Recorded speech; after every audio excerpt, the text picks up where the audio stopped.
Isang pinagpalang hapon po sa ating lahat. Amen. Ang presensya ng Panginoon ay narito. Amen. Ang kaharian ng Diyos ay narito. Amen. At sa oras na ito ay patuloy tayong magpupuri sa Panginoon. Patuloy tayong sasamba sa Panginoon. Amen. Are you ready, church? Are you ready to say yes to God? Amen. Hallelujah. Come on, church.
Trading my pain, and I'm laying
thank you, Lord, for the joy na ibinigay mo, Panginoon, sa mga anak mo, God, na naririto. Hallelujah. We thank you, Lord. Oh, glorify your name, Jesus. Oh, hallelujah. Thank you, Lord. Oh, salamat sa iyong presensya,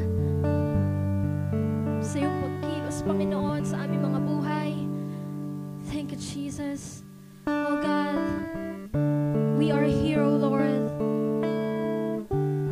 as to worship you, to glorify your name, Jesus.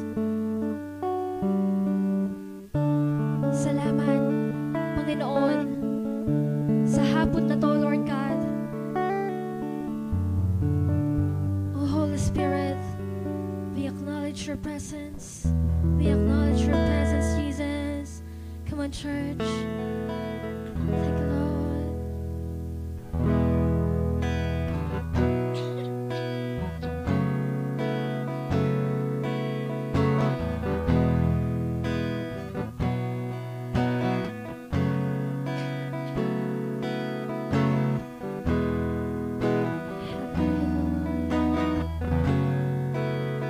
Jesus, oh God.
buhay.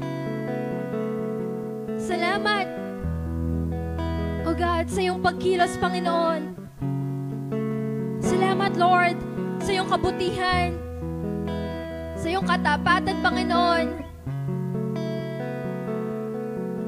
Salamat, Lord God, dahil hindi ka nagkulang sa amin, hindi mo kami panabayaan, hindi mo kami iniwan, Panginoon. Hallelujah. Oh, we glorify your name, Jesus. We adore you, O God. We adore you, Jesus. Oh, salamat. At patuloy, Panginoon, sa hapon na to, Panginoon, patuloy namin dinideklarahan, Lord God, hanggang sa matapos, Panginoon, ang aming service na to, Lord, ang iyong presensya mo lamang, Panginoon, na patuloy, Lord, na maranasan ng bawat isa. At Lord, we declare and decree right now, patuloy kang kumilos, patuloy kang maghari, Panginoon, sa aming mga buhay. Lord God, thank you, Jesus. At patuloy, Lord, ipinagkakatiwala po namin sa iyo ang lahat ng ito, Panginoon. Patuloy maghari ka, Panginoon. Salamat. Salamat sa iyong pagkilos, Panginoon. We thank you, Jesus. We thank you, Lord, oh God. Hallelujah. At patuloy, Lord, itinataas namin ang lahat ng ito, Panginoon. Maging, Lord, sa lahat ng mga tatayo, Panginoon. Sa iyong harapan, Panginoon, Lord God, we declare and decree right now ang iyong kapangyarihan, Panginoon. Your anointing, O God, will flow in this place in the name of Jesus. Maraming salamat po, Panginoon. Patuloy, Lord, you deserve the highest praises. You deserve, O God, the honor, O God, in the name of Jesus. Patuloy naming ibabalik sa iyo ang pinakamataas na papurit, pasasalamat sa pangalan ni Jesus. At ang lahat ng magsabi ay, Amen and Amen.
Yes, magandang hapon po sa ating lahat, no?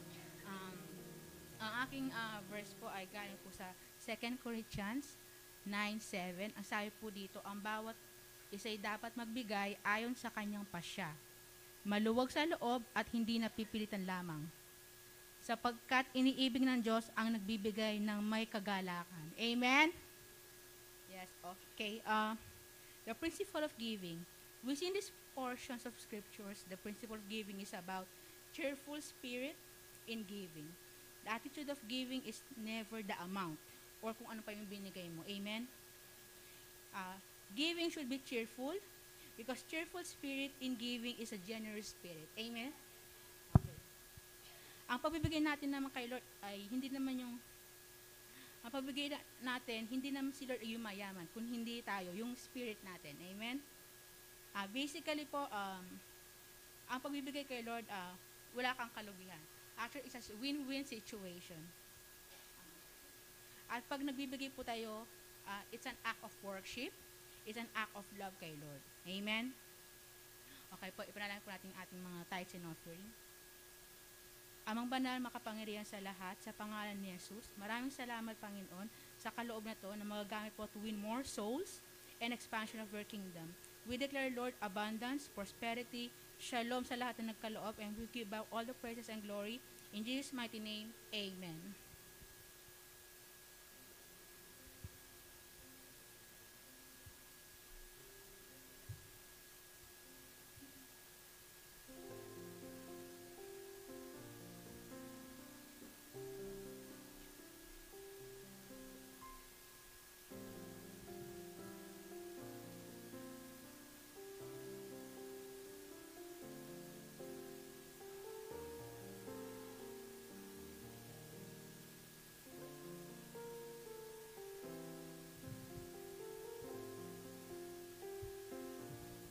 Amen. Praise God. Hallelujah. Sa pinagpalang hapon po sa bawat isa. Amen. And now we are going to give you the message of the Lord or the Word of God sa hapong ito. Sige po, tayo po ay manalangin. Ama, kami nagpapasalamat, Panginoon, sa hapon na ito na magsisilig pagpapala, Panginoon, namang salitang maririnig namin sa oras. Lord, we declare and we decree this, our blessed words are blessed from you. O God, this word will give us wisdom, knowledge, and understanding. And Father, we thank you for your Spirit that dwells amongst us today, O God. Maraming salamat. We thank you.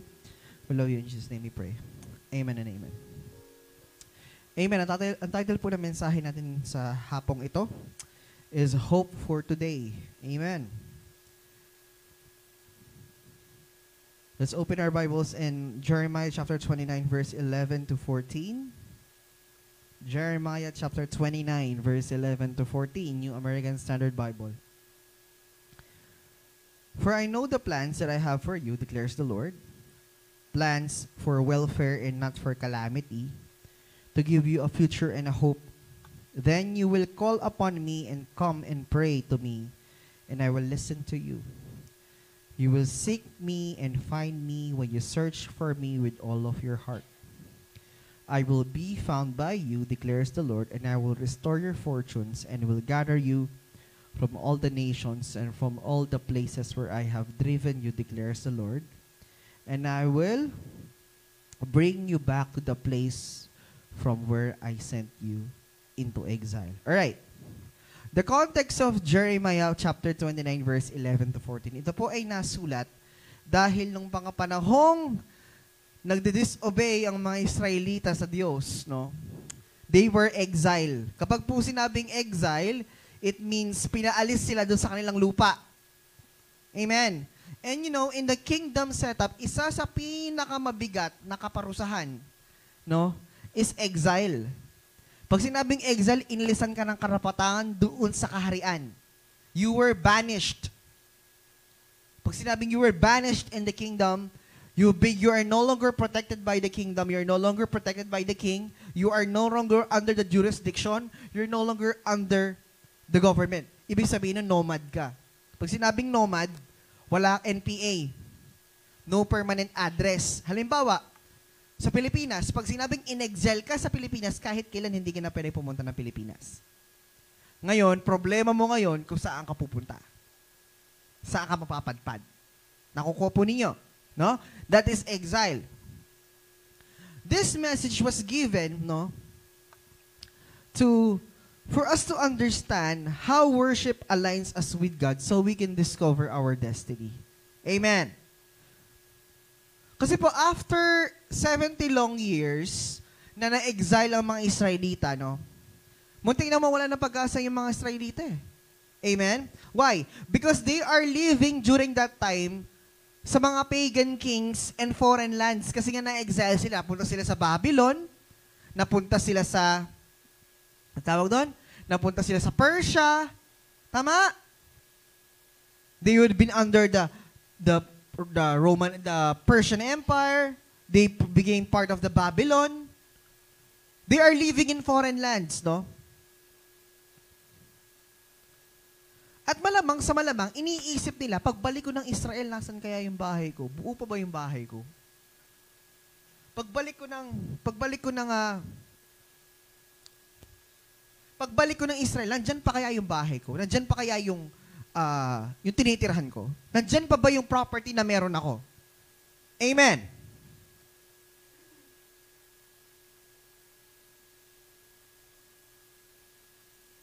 Kasi because basically, no, ngayon, paano nila ipagpapatuloy ang buhay kaya nila pagbalik nila ng Israel? That's why, in Jeremiah chapter 29 verse 10, no, naibigay ang mensaheng ito. For I know the plans from you, plans to prosper you and not to harm you, to give you hope and future. Because basically po, ano pong reason bakit na-exile ang mga Israelita during that time?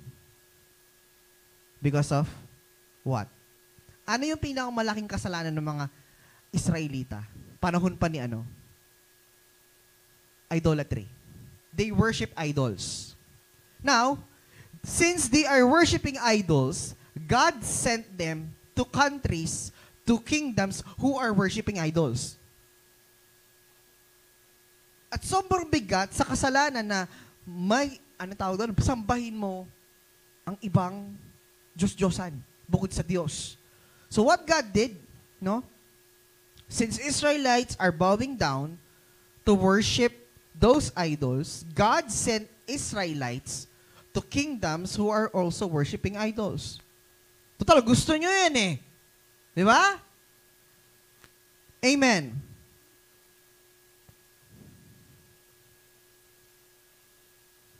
Pero, nung dumating po si Prophet Jeremiah, niremind niya ang mga people of Israel, even though they disobeyed God, even though they received the punishment, no, still God has plans to restore them. Amen. And give them hope for the future. God wanted His people to draw near to Him in humility, call on Him, and receive His guidance in daily, as what we have heard in Jeremiah chapter 29, verse 11 to 14.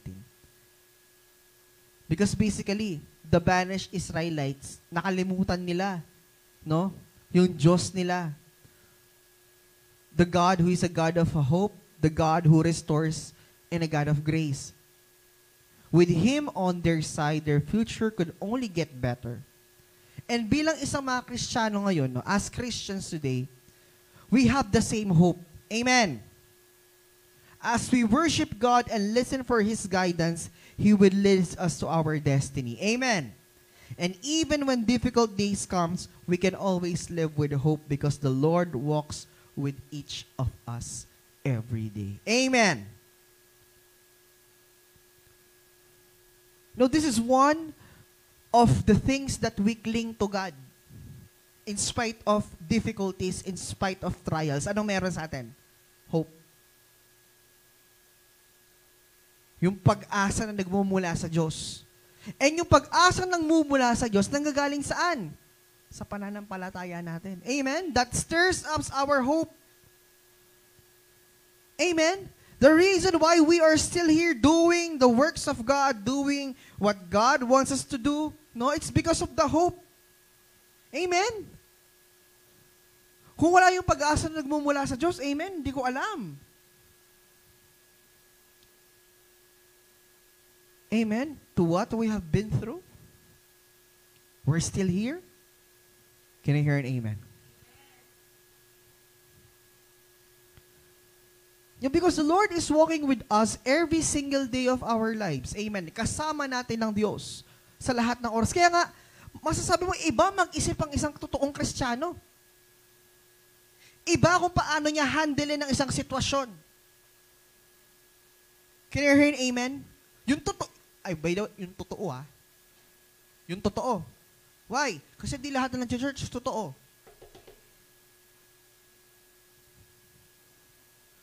Yung iba po attende lang. I want to clarify that. Not everyone who comes to the church building is a true Christian. Some of them are spectators. Some of them are attendees. Amen? Some of them are Pharisees. That's the sad part. Turo, mali yan, mali to. Dapat ganyan, dapat ganito. Amen. Kaya nga minsan i-evaluate mo, ibang mag-isip ang totoong Kristiyano, paano niya i-handle ang isang sitwasyon. Makikita mo sa kanya na in spite of negativity, positive pa din. Amen? Like for example, yung isang, yung na-share ni Kuya Sam to yung isang hindi natanggap sa trabaho na hindi Kristiyano at isang hindi natanggap sa trabaho na Kristiyano, magkaiba sila ng perspective. Lord, baka hindi ito yung will mo. So yung response mo, tama pa din. It comes, even though there is a disappointment, it's always, you're still positive about it. But when a person who hindi natanggap sa trabaho, ano mangyari sa kanya? Discouragement. Amen? Iba mag-isip ang isang Kristiyano. Yung totoong Kristiyano. Kaya minsan po, minsan kailangan din natin i-evaluate yung mga sarili. Totoo ba akong Kristiyano? Amen? Dahil kakaiba mag-isip ang mga totoong Kristiyano. Amen. Amen po ba? So I would like you to highlight 3 points here. Number 1, we should start or begin our lives with hope as God reveals our destiny. No? Hope is a joyful expectation that tomorrow will be better than today. Amen. Hope is a joyful expectation that tomorrow will be better than today. Amen. Ang gandang definition ng hope yun, no? It's a joyful expectation na yung bukas magiging maganda siya. Hindi man magiging maganda ngayon, hindi man okay ngayon, pero bukas maganda siya. Kaya personally, hindi ako nasishaken ng need. Amen. Amen. Hindi man okay ngayon, pero bukas magiging maganda siya. Kaya nga palagi nire-remind ng Lord about isa sa atin. Do you think worry can add a single day in your life?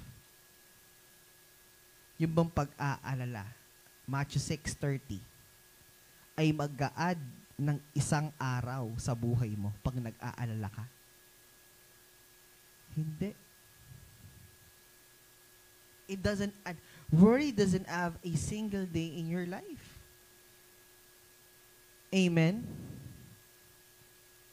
Sa mga devotions po namin ng aking asawa, meron po siyang sinabi na sobrang tumatak sa akin. Sabi niya ganun. Sometimes, because we are focused with our future, we are being stressed out sa mga bagay na ginagawa natin. Kasi masyado tayo nakafocus dun sa hinaharap. Na minsan nakakalimutan natin i-appreciate kung anong meron tayo ngayon. Pero alam mo, sabi niya, how sure are you na yung future na iniisip mo, yun din yung future na nakikita ng Diyos? How sure are you that the future that you are planning in your mind is the same future that God has intended in your life? Baka pagod, trabaho ka ng trabaho, effort ka ng effort, yung pinag-i-effortan mo pala, hindi pala yun yung tinakda ng Diyos sa'yo, madidisappoint ka lang. Bakit hindi natin i-cherish or ibigay yung buong lakas natin sa mga bagay na ibinigay sa atin ng Diyos ngayon? Bakit hindi natin gamitin kung anong meron tayo ngayon at ibigay natin sa Diyos yung hinaharap? Because what we can only see is now. The one who sees the future is God alone. Why not focus, use what you have, hanggat kaya mo, ito yung meron ka ngayon, ito yung ipagamit mo, and then allow God to move in your life in the near future. I'm not saying you should not plan. What I'm saying is sometimes, because there's a desperation of us in the future. Kailangan kong pagbutin kasi malapit na akong ganito, gusto kong marating yun, gusto kong makuha yun. Sometimes nakakalimutan mo na magtiwala sa Diyos. Amen? Sa pagmamadali nating graduate. Kasi kung sa ating graduate, minsan nakakalimutan natin na meron palang mas nakakakita ng mas maganda para sa atin. Can I hear an amen? The one who sees the future is God. At saka ito pa, ba't ka magpapaka-stress sa isang bagay na hindi mo nakikita?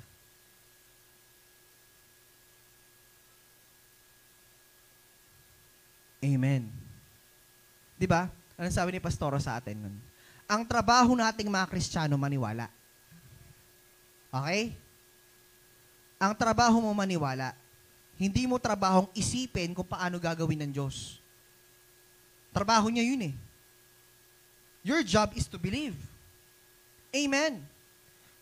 No matter how stressed we are right now, always think, tomorrow it will always be a better day. It will not become a better day today, but tomorrow will always be a better day. Amen. Even when circumstances seem dark and confusing, God has a destiny for you. God will use both affluence and struggles to direct your path. Amen. You know, the struggles that we experience in life, no? Unang-una, yung struggle na yan, choice natin yan, ha? Sometimes those struggles na ginawa natin is sometimes yan ang madalas, isa sa mga ginagamit ng Diyos ito i-redirect tayo. Tingnan nyo. God exiled Israel. But at the same time, God still's the one who restores them. God made a path for them to be exiled, but at the same time, God made a way to bring them back. Amen. So the one who sees, the one who makes path, is the Lord. Amen.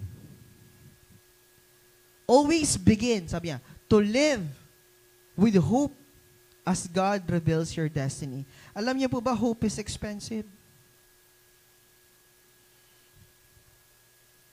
Yung iba tinanggap na lang talaga nilang hanggang dito na lang talaga sila. That's the sad part.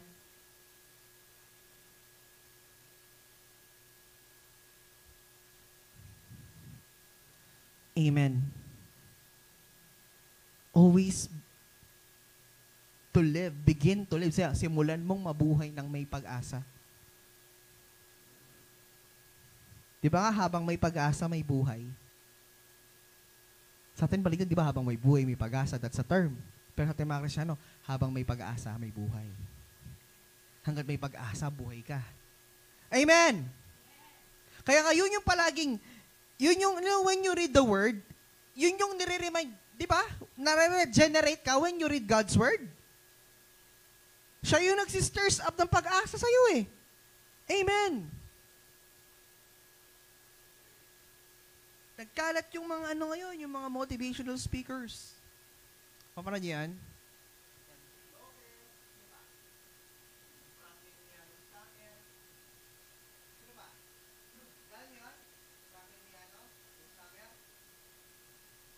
Dami-daming mga motivational speakers.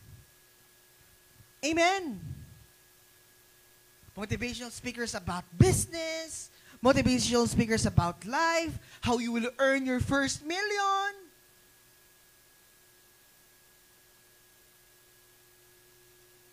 Hello? how you will earn 10 million in 1 month. Nakikita niyo sa Facebook yon? Yung mga ads, no? Yung mga, you know? You will have a million if God permits you to have it. At sa mga testimony, sa mga nakita natin, yung mga nakita natin nag-prosper sa Bible in terms of finances are those people who have good management skills. Those people who are wise. Look at Solomon. Why God blessed Solomon more than what he asked for? Tinanong siya ng Diyos, kasi ang bata niyang naging hari eh, di ba? Tinanong ng Diyos si Solomon, Solomon, anong gusto mo? Ibigay ko sa'yo. Panginoon, gusto ko ng katalinuhan. Gusto ko ng wisdom. Para alam ko kung paano ko pamamahalaan yung pinagkatiwala mo sa akin. Hindi niya, Lord, bigyan mo ako ng iPhone 15 Pro Max fully paid. Right? Di ba? Lord, bigyan mo ako ng maraming tauhan, bigyan mo ako ng mga counselor. Ano hiningi ni Solomon? Wisdom. At higit pa doon ang binigay. Kaya nga sabi din ng mga Bible scholars, wala nang mas yayaman pa kay Solomon during his time. Si Queen of Sheba, no? Si Queen of Sheba, nung nag-visit siya kay Solomon, nagdala siya ng maraming ginisamix. Kasi dala niya, offertory, upward giving. Kasi tawag doon, upward giving. No? May dala siyang ginisamix, Ajinomoto, magic sarap. Kasi dala siya ng mga spices eh. Pampalasa, spices. Ibinigay niya yon kay Haring Solomon, Queen of Sheba. Ano sabi ni Solomon? Dahil natuwa siya doon sa gift ni Queen of Sheba, oh, sige, kung anong makita at maibigan mo, kunin mo, iuwi mo. Isipin mo gaano kayaman si Solomon. Kung anong makita mo, maibigan mo, iuwi mo. When kaya, Lord?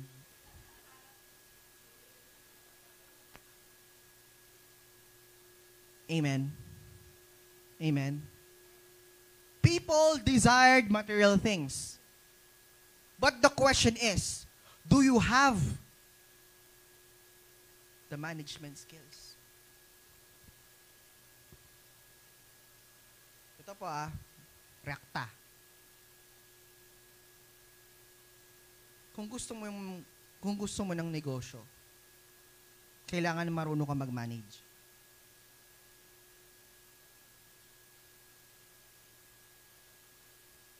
Kailangan marunong kang mag-priority. Alam mong paikutin. Hindi, alam niyo po, no, whenever we talk about management, not just in the context of the Bible, hindi puro common sense lang. Hindi pwedeng, kung ano pumasok sa isip mo, yun ang gagawin mo. Hindi pwedeng ganon. Pinag-aaralan po yan. Kaya nga tinatawag nila, pinag-aaway, diploma o diskarte, di ba? Hindi pwedeng puro common sense lang. Kaya nga, di ba, anong sabi ng Bible sa atin? Meditate thy word day and night. Kasi yung buhay natin, hindi pwedeng puro common sense lang. Can I hear an amen? Nagtitiwala tayo sa Diyos, yes. Pero kung wala tayong knowledge na nanggagaling sa Diyos, wala tayong instruction na naririnig sa Diyos, puro common sense lang, kapatid, walang mangyayari sa'yo. Can I hear an amen? Yes, you begin to start living with life with God, but if you don't have the exact instructions, you're not meditating thy word, the word of God, then what do you expect na mangyayari sa buhay mo? Hindi mo nga alam ano yung exact instruction. That's why God said, people are perished because of lack of knowledge. Can I hear an amen? Because the instruction of God nare-reveal sa salita ng Diyos. Not just whenever we pray, because whenever we pray, we commune with God eh. Whenever we read the Word of God, the Rema Word, yun yung nagre-rema sa atin. We actually see the actual instruction of God, verbatim. Pag sinabing verbatim, letra per letra, punto per punto. Sa church naman po, kung tanong, nagbabasa ka ba? Can I hear an amen? Alam niyo po, no? Yung Yung success story ng mga nakikita nating mga Kristiyano, anong bottom line nila? What's the root cause? Why they became successful? Meditating thy word. Having a daily communion with God. Amen. Number 2, in difficult times, hope in God and His destiny for your live. God gave a future and hope to Israel in the midst of their bondage in Babylon, their bad economy, and despite their bad choices. God told these people that we would find Him and their destiny if they search for Him with all of their hearts. Sabi dito, you don't have to find your destiny. You just have to keep your eyes fixed on the Lord and He will guide you to your destiny. You don't chase destiny. You do not chase your future. Amen. Hindi mo kailangan hanapin yung destiny mo. Hindi mo kailangan i-chase yung destiny mo. Sabi niya, just fix your eyes on God and He will there give you, no? He will guide you directly to your destiny. Amen. Alam mo, despite of the bad economy na meron ng mga Israelita, God gave them what? Future. And also, God mentioned that they would find Him and their destiny if they searched for Him with all of their heart. If they seek me, they will find me. Amen. Pag hinanap nila ako, ako'y masusumpukan nila ako, makikita nila ako. Amen.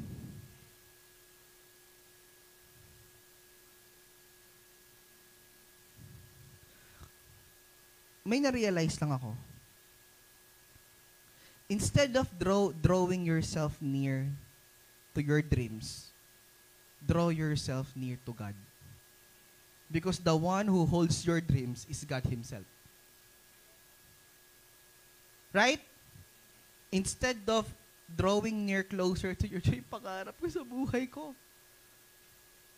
Instead of lapitan mo yung pangarap mo, lapitan mo ang Diyos kasi may hawak ng pangarap mo ang Diyos.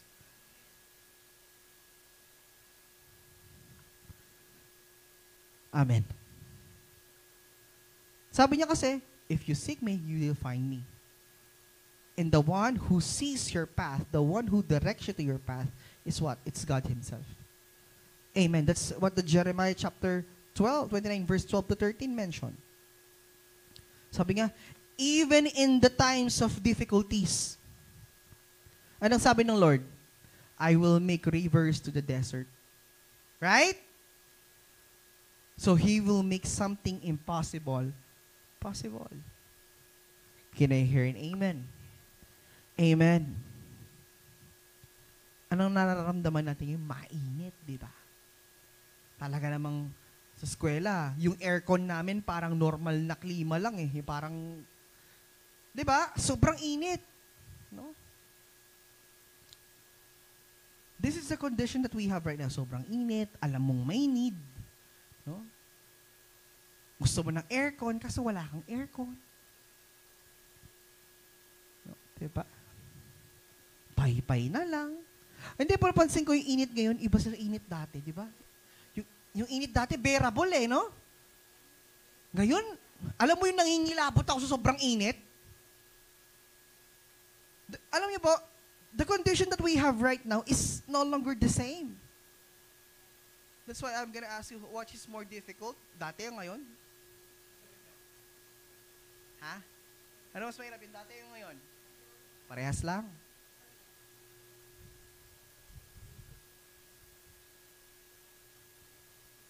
Parehas lang. Ano mas mahirap yung daw dati panahon ng mga nina 19 kopong-kopong o panahon ngayon? What's the answer? Ano mas mahirap?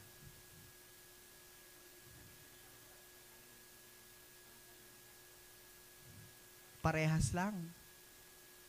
Alam niyo ba't naging parehas lang? Alam niyo ba't bakit naging parehas lang? No? Kasi number 1, hindi ka naman affected. Because na kay Lord ka. Ba, gusto nyo nahirapan?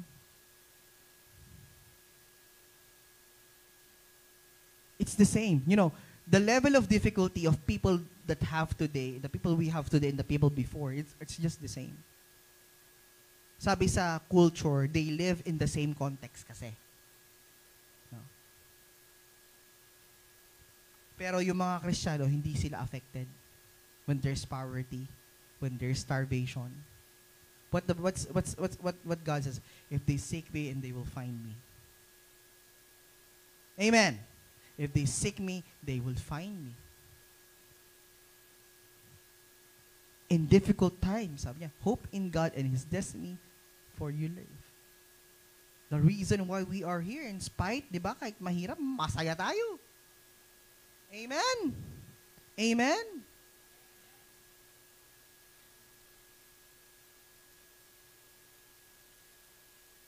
Ayun, may kukwento ko. Kahapon, may lumapit na estudyante sa akin.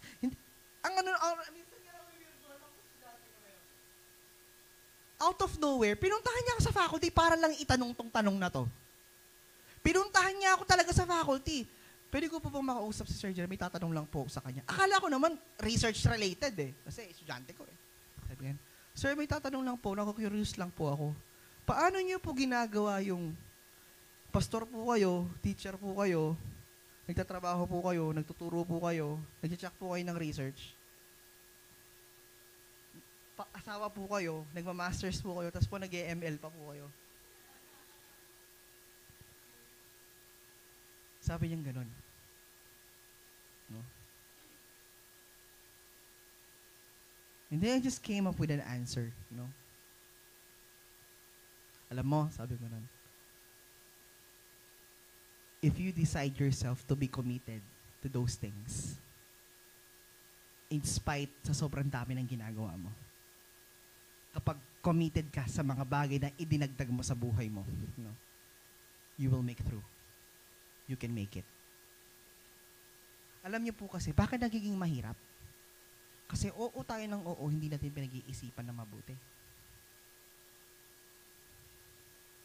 Reklamo tayo ng reklamo, it's because yung mga bagay na inoohan natin, hindi natin kayang panindigan.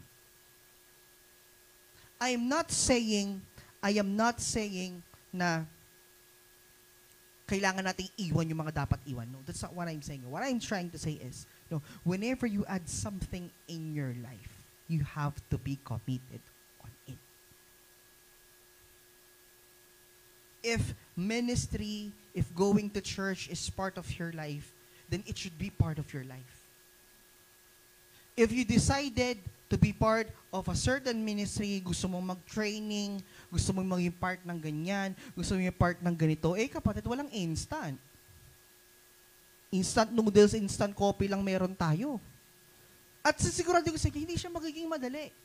Kasi matidivide ang oras mo Yung oras dati na yung portion mo na dati, pag uwi mo ng bahay, magpapahinga ka, no? Ngayon hindi na pwede. Kasi may tiyug-tiyug ka nga alagaan pag uwi mo ng bahay.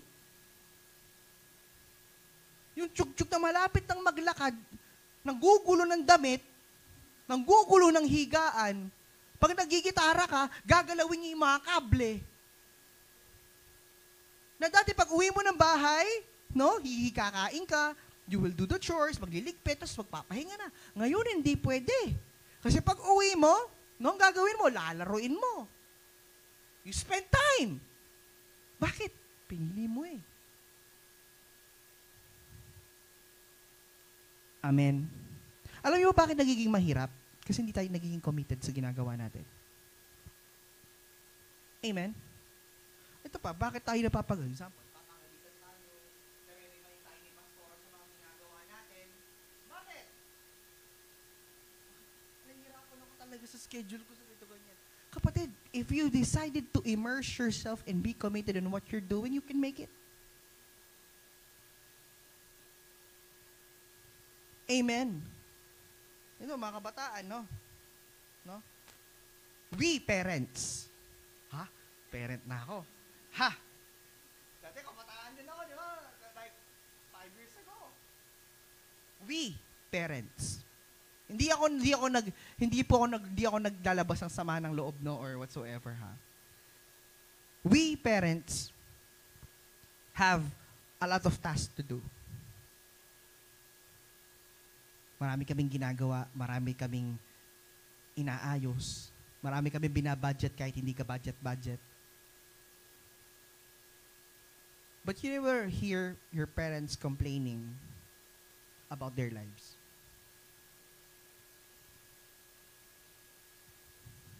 Why? Because we started to be committed in what we are doing. We never complain. Ano ba yan, Libay? Ang lakas mo naman kumain. Ano ba, Libay? Yung mabili mo ng ganito, dapat ganito na lang. No. Pwede eh. Amen? Buri na panemangga. Bigmana, yakya kami. Agbunag yun, yung mahilig sa maasim. Ayaw niya sa matamis eh. Mahilig siya sa maasim. No? Diyang manggang hilo. Talagang. Gusto niya kada subo may mangga. Di kami nagko-complain. Why? It's because we started to be committed on it. Can you hear an amen? Amen. Number 3. Live with hope as you fulfill your destiny. Begin to live out your destiny today. God often uses your mistakes, sin, and heartaches to take you to your destiny. If you're still alive, you have a future and hope. God restores what our mistakes have broken, and He often makes people more useful at the end of their lives than at the beginning. Trust God as you fulfill your destiny. Parang naramdaman na. Even though Samson let his passions get the best of him and disobeyed God, he is in the hall of faith in Hebrews 11 because he trusted in God.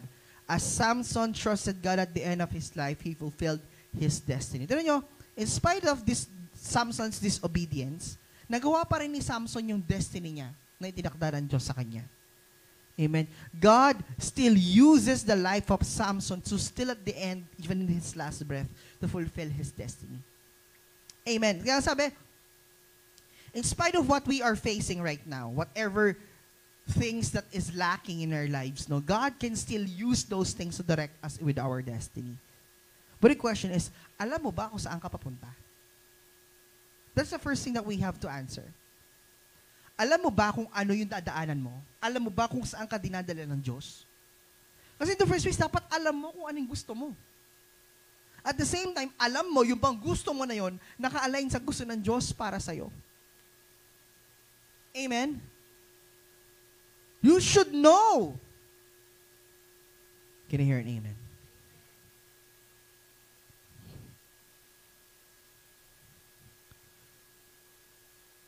How do you define success? Success ba kapag marami kang material na bagay? How do you define success? Kapag ba masaya ka? Kapag ba okay na? Kapag ba yung needs mo na po-provide? How do you define success?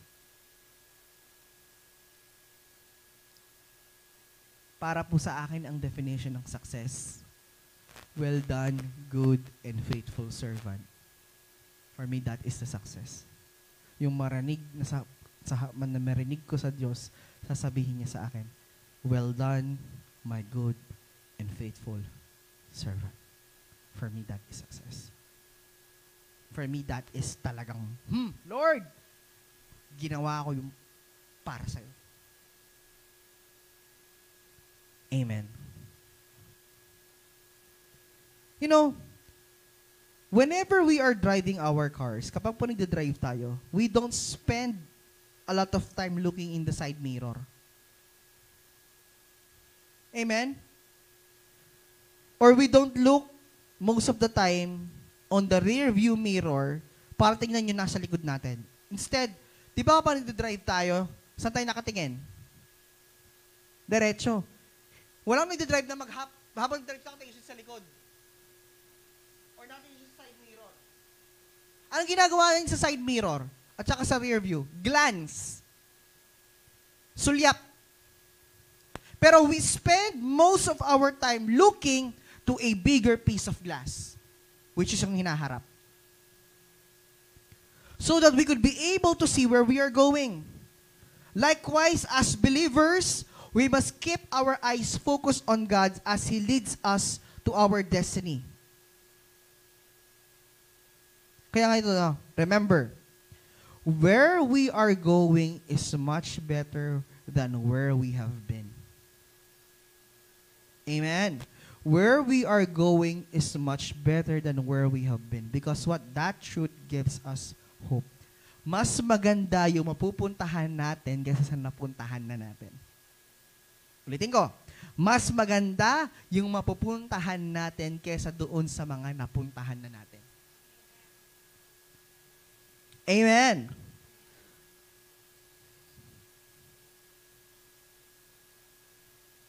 Sabi dito, even in the dark places, God has planned for you. Amen. We just have to find God and He will give us our destiny. Lastly, kaya nga sabing ganun, di ba? Sabi nila, God is a junkyard specialist. Bakit junkyard specialist ang Diyos? Why? He can take things that have been thrown away and turn them into masterpieces. He is a junkyard specialist. Why? Kasi yung kaya niyang ayusin yung isang messed up na buhay.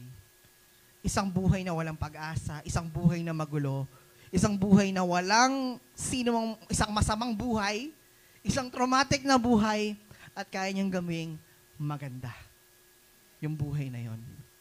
Amen. So, lahat naman tayo nang galing sa junk nung di pa natin kilala ang Diyos. Our lives is junk, basura. Bakit? Punong-puno ng kasalanan eh. But you know what? When you encounter God, a junkyard special, He can turn your life into a masterpiece that everyone could see the glory of God in your life. Amen. May natutunan po sa hapong ito. Sige po, tumayo tayong lahat.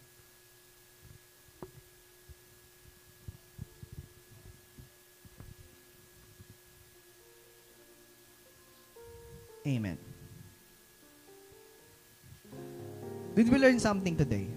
Amen. You know, the value of trusting God, having our hopes on Him, really stirs us our faith. Amen. Manalangin po tayo. Ama, sa pangalan ng aming Panginoon Jesus, Panginoon, salamat sa pag-asa na ibinigay mo. Lord Jesus, we thank you for the hope that you have given us because of your finished work that you have done in the cross of Calvary. Salamat, Panginoong Jesus, na patuloy naming nararanasan yung pag-asa na dahil sa iyo, Panginoon, kami nabubuhay ng may pag-asa. Holy Spirit, continue to move to each of our lives, continue to stir up our faith, continue to manifest your power sa buhay ng bawat isa amin dahil alam namin, Panginoon, may gagawin kang dakila sa aming mga boy. Lord, we will trust in you, cling in your hope, God, trust in your plans. Lord, we dedicate all our visions and decisions sa iyo, Panginoon. Patuloy, Panginoon, ikaw ang magmaniobra ng aming buhay. You said in your word, if we fix our eyes on you, you are the author and the finisher of our faith. Maraming salamat, Panginoon. Ibinabalik namin sa iyo ang pinakamataas sa papurit, pasasalamat sa pangalan ng aming Panginoong Jesus. Amen and amen. You're all blessed, church.